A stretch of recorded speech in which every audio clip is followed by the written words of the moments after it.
सूफ़ी Jameel Akhtar literary society Kolkata की जानिब से सहमाई नशिस्त और सहमाई रिसाला बेबाक कोलकाता के 7वीं और 8वीं शुमारे की खिज़िरपुर में वाक़े रेड एप्पल हाउस में रस्म रुनुमाई की गई, जहां शहर कोलकाता के अलावा बंगाल के कई इलाक़ों से अदीब व शुरा ने शिरकत की। सूफ़ी जमील अख्तर लिटरेरी सोसाइटी के सरपरस्त फ़हीम अख्तर और सेक्रेटरी परवेज़ अख्तर की जितनी भी तारीफ़ की जाए कम है। इनकी उर्दू अदब से लगाव और नए नए लोगों को अदब से जोड़ने का काम ये उर्दू की दीवानगी नहीं तो और क्या है। जिस तरह से पूरे हॉल अदबी लोगों और शोरा हजरात से भरे पड़े थे, इस बात की निशानदेही है कि सूफ़ी जमील अख्तर लिटरेरी सोसाइटी का कदम सराहनीय और काबिल तारीफ़ है। परवेज़ अख्तर ने कहा कि बंगाल में उर्दू को लेकर जिस तरह से तमाशा हो रहा था ये ठीक नहीं है, और फ़हीम अख्तर के बारे में उन्होंने कहा कि फ़हीम अख्तर लंदन में ज़रूर मुकीम हैं पर उर्दू के दीवाने हैं। उनकी दीवानगी इस कदर है कि उर्दू को लेकर कई प्रोग्राम करवा चुके हैं। वहीं अयाज़ खान ने भी इस तरह के मुशायरे की काफ़ी तारीफ़ की और ख़ास कर फ़हीम अख्तर की तारीफ़ करते हुए कहा कि फ़हीम अख्तर जी रहे हैं उर्दू के लिए, वो ज़िंदा हैं उर्दू के लिए, एक दूसरे मुल्क में रह कर भी यहाँ की फ़िक्र करते हैं, फ़ोन कर पता करते हैं कि किस चीज़ की ज़रूरत है उर्दू की तरक्की के लिए। मुशायरे में तमाम शोरा ने समा बांध दिया, वहीं नौजवान शोरा ने भी अपने कलाम से सभी का दिल जीत लिया और ख्वाजा अहमद हुसैन की निज़ामत भी लाजवाब रहा। आइए सुनते हैं अयाज़ खान और परवेज़ अख्तर ने मज़ीद और क्या कुछ कहा है। आप लोग तो शुरू से ही यहाँ मौजूद हैं और आपको अंदाज़ा हुआ होगा कि जब तकरीबात होती हैं, ख़ासकर अदबी तकरीबात, तो वहाँ पे लोगों की तादाद क्या रहती है।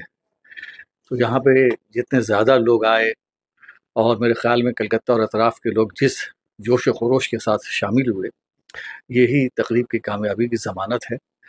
और इसमें ज़ाहिर बात है कि हम लोगों का रवैया, हम लोग की ज़हनियत कि हम लोग चाहते हैं कि जो भी नई नस्ल के नौजवान लिख पढ़ रहे हैं वो सब सामने आएँ, बासलाहियत नौजवान सामने आएँ, और जो लोग कई दहाइयों से अदब की खिदमत अंजाम दे रहे हैं उन्हें भी हम इस तरह से उनकी हौसला अफजाई करें कि उनके शायान शान हो। अल्हम्दुलिल्लाह इस तरह से ये तकरीब जो है देख रहे हैं कि सबों को बड़ी खुशी हो रही है, हर कोई खुशी का इजहार कर रहा है।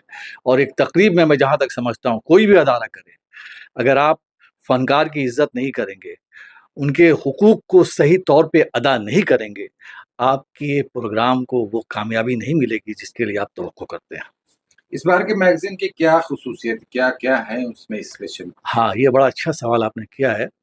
देखिए, जिस वक़्त मैगज़ीन के सिलसिले में तैयारी कर रहा था, उस वक़्त उर्दू का लेके बहुत मामला सामने आया और देखा, बहुत कुछ देखा वहाँ पे कि किस तरह से उर्दू के नाम पे सोशल मीडिया में तमाशे हो रहे हैं और क्या-क्या बातें हो रही हैं। बहुत कुछ गहरी सियासत और एक ख़ास रवैया जो लोगों का है कि लोग बहुत ज़्यादा गौर करना नहीं चाहते हैं ज़बान के मामले में, या फिर किसी की ताबेदारी और फरमाबरदारी का रुझान इतना गालिब हो जाता है कि सच्चाई को पूरी तरह लाना नहीं चाहते हैं। तो इस सूरत में जो है मुझे लगा कि उर्दू के हवाले से इस मैगज़ीन में कुछ बातें पेश की जाएँ। तो आप देखेंगे जो वो अदारिया है मेरा, वो उर्दू के हवाले से है। उसमें जितने मज़ामीन हैं, आप देखेंगे कि तमाम जो है कहीं न कहीं उर्दू के हवाले से, चाहे वो असली तकाज़ा हो, चाहे वो लसानियात के हवाले से हो, चाहे वो मसाइल के हवाले से हो या फ़रोग़ के हवाले से हो। और फिर जो है शेरी पोर्शन जो हमने मुंतख़ब किया, उसमें भी कोशिश हमारी ये थी कि इसमें एहतजाज की आवाज़ नुमायाँ हो। तो एक कोशिश है कि भाई जो हमारी बिसात है, सब लोग अलग-अलग तरीक़े से कर रहे हैं, अपने-अपने बिसात के मुताबिक कर रहे हैं, हम भी कर रहे हैं। किस तरह के तमाशे आपने महसूस किया? तमाशे से मुराद क्या, देखिए, सोशल मीडिया में बातों को करना और इश्तिहारबाज़ी करना, ये हम नहीं समझते कि बहुत संजीदा अमल है। अगर आप वाक़ई कुछ काम करना चाहते हैं, तो जो आपका स्ट्रेंथ है, वो क्या है? कॉलेज है, यूनिवर्सिटी है, स्कूल है, और वो दानिश्वर और अहले बिनिश तबका है, जो सोचकर कोई लाया अमल तैयार कर सकता है और उस लाया अमल से कुछ नतीजा निकल सकता है। तो वहाँ पे मसला ये हो रहा है कि वो उस तरीक़े से लोग यकजा नहीं हो रहे हैं, उस तरीक़े से लोग सामने नहीं आ रहे हैं और गौर फ़िक्र का उतना संजीदा मामला सामने नहीं आ रहा है। मुझे लगता है कि लोगों को और संजीदगी से बैठने की ज़रूरत है और एक मुस्तकिल हल निकालने की ज़रूरत है। फ़हीम अख्तर साहब लंदन में बैठकर उर्दू अदब को फिर भी बंगाल में ज़िंदा रखने की कोशिश कर रहे हैं। वो चाहे बेबाक मैगजीन के द्वारा ही हो। उर्दू तबके में किस तरह का ये मैसेज है और उर्दू तबके कितना ज़्यादा इससे फैज़याब हो पाएंगे? फ़हीम अख्तर का मामला देखिए कि वो लंदन में मुक़ीम हैं और उनका सिर्फ़ एक ही जो हम समझते हैं कि जो बहुत बड़ा प्लस पॉइंट है और जो उनकी दीवानगी कह लें है, वो ये है कि वो उर्दू से मोहब्बत करते हैं और उर्दू के नाम पे वो बेदरीग़, बेतहाशा जो है कुछ भी मामला कहीं आता है वो फ़ौरन कहते हैं मैं हाज़िर हूँ। तो ये हाज़िर होने का जो जज़्बा है, चाहे जिस सूरत में भी हो, ये बहुत बड़ी बात है। इंडिविजुअली उन्होंने जो है जश्न उर्दू मनाया, इंडिविजुअली उन्होंने जो सेमिनार्स करवाए, अब रिसाला निकालने में भी उनका भरपूर ताअवुन है। तो ये जज़्बा ही बताता है कि वो किस तरह से उर्दू के लिए अपने आप को जो है ये किए हुए हैं। और दूसरी बात ये है, उसमें गौर कीजिए आप कि एक आदमी 7 समुंदर पार है और अपने पॉकेट से खर्च कर रहा है। और हमारे यहाँ देखिए, बड़े लोगों की कमी नहीं है, लेकिन वहाँ मसला ये मुशायरा का आज क्या ये मोहब्बत है इन लोगों की। और परवेज साहब की एक आवाज़ में कलकत्ता क्या बंगाल के सभी शोरा यहाँ पर तशरीफ़ लाते हैं, जिनके लिए मैं बहुत शुक्रिया अदा करता हूँ उन सबों का। और उम्मीद है कि आने वाले वक्तों में हम लोग भी और अच्छे से अच्छा मुशायरा करेंगे और यहाँ पर नशिस्त करेंगे और सबों को बुलाएंगे। और आप लोगों का भी बहुत बहुत शुक्रिया कि आप लोगों ने इतना वक्त दिया हम लोगों के साथ, इसके लिए बहुत बहुत शुक्रिया। परवेज साहब आपका अख्तर का जिस्म और रूह दोनों यहाँ, लेकिन लंदन में बैठे फ़हीम अख्तर का रूह यहाँ जरूर होगा, जिस्म वहाँ। क्या कहेंगे? फ़हीम अख्तर जी रहे हैं उर्दू के लिए, वो जिंदा हैं उर्दू के लिए। वरना कौन ऐसा शख्स है जो एक मुल्क से दूसरे मुल्क में रहकर इतना ख्याल करता है, हर एक चीज़ में वो वहाँ से फ़ोन करके पता करते हैं कि यहाँ किन चीज़ों की ज़रूरत है, उर्दू के लिए हम क्या कर सकते हैं। वो स्कूल के लिए भी बहुत सारा काम करना चाहते हैं, लेकिन उनको कोई टीम नहीं मिल रही है। वो चाहते हैं कि हर एक इंग्लिश मीडियम स्कूल में एक उर्दू का एक सब्जेक्ट हो, लेकिन वैसे टीम नहीं मिल रही है। वरना आने वाले वक्तों में हम समझते हैं कि अगर वो कलकत्ता में कुछ दिन और ज़्यादा रहे तो एक आध स्कूल में या 2-4 स्कूल में उर्दू का एक सब्जेक्ट वो कायम करते हैं। आप एक सक्सेस बिजनेसमैन होने के साथ साथ एक अच्छे शायर में भी शुमार हो रहे हैं। आज भी आपका कलाम जो है वो मुशायरे का दिल लूट लिया। इस तरह का शायरी का शौक़ या फिर उर्दू से मोहब्बत का ज़ौक़ व शौक़? ये अल्लाह का करम है कि अल्लाह ताला कुछ निकाल देता है। ये कॉलेज में हमने कुछ शायरी की थी और उसके बाद में 21 साल, 20.5 साल मैंने कलम नहीं उठाया। उसके बाद में कुछ वजह हुआ, उसके बाद में अभी हम 2 साल से, मेरी उम्र शायरी की अभी की उम्र 3 साल, 3.5 साल।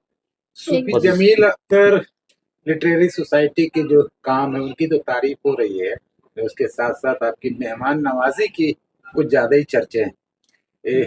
ये असल में लोगों की मोहब्बत है। वो किसी चीज़ को आप जब मोहब्बत से देखेंगे तो वो खुरदरा चीज़ भी अच्छा लगेगा। ये आप लोगों की मोहब्बत है जो आप लोग इस तरह से देख रहे हैं कि बहुत अच्छा लग रहा है, हालांकि कोई ऐसी बात नहीं है। ये परवेज अख्तर साहब मेरे उस्ताद हैं और जो भी आज हम जहाँ तक गए हैं, जो सीख रहे हैं, इन्हीं के बदौलत, और आने वाले वक्तों में हम समझते हैं कि ये हमको और पुख्ता कर देंगे और अच्छा कर देंगे। अयाज साहब एक शेर से हम अच्छा इनका इख्तिताम करें। कितने शेर से?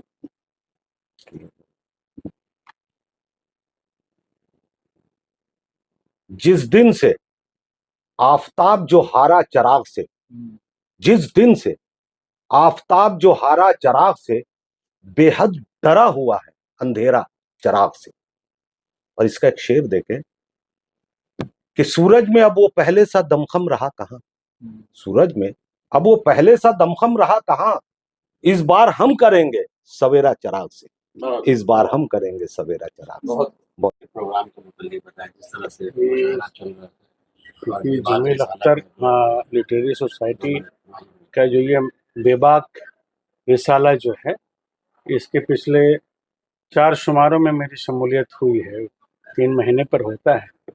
आज मैं घर से बहुत देर से दफ्तर से आया तो मैंने इनको फ़ोन किया था कि भाई मुझे छोड़िए, नहीं 2 मिनट के लिए भी आना है। तो बहुत बड़ा काम जो हो रहा है ये खिदरपुर के सरजमीन पर, ये बेबाक रिसाले के ज़रिया ये जो शेरी नशिस्त होती है, اس میں ایک سے ایک باکمال شعراء حضرات، استاد شعراء حضرات اور نئے پڑھنے والے بہت جوش کے ساتھ اس میں پڑھتے ہیں اور استفادہ کرتے ہیں دوسرے لوگوں سے بھی۔ پرویز بھائی کا بہت شکر گزار ہوں کہ انہوں نے ہر اس پروگرام میں مجھے دعوت دی ہے، اور میں شروع سے ہی اس پروگرام میں ہمیشہ آ جاتا ہوں۔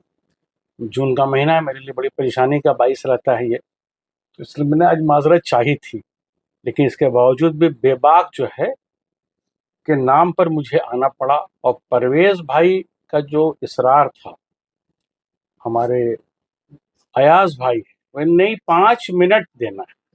تم کو لگتا ہے کہ یہاں سے فہیم بھائی لندن سے بیٹھے اس پروگرام کو دیکھ رہے ہیں، ان کا بھی تشکر۔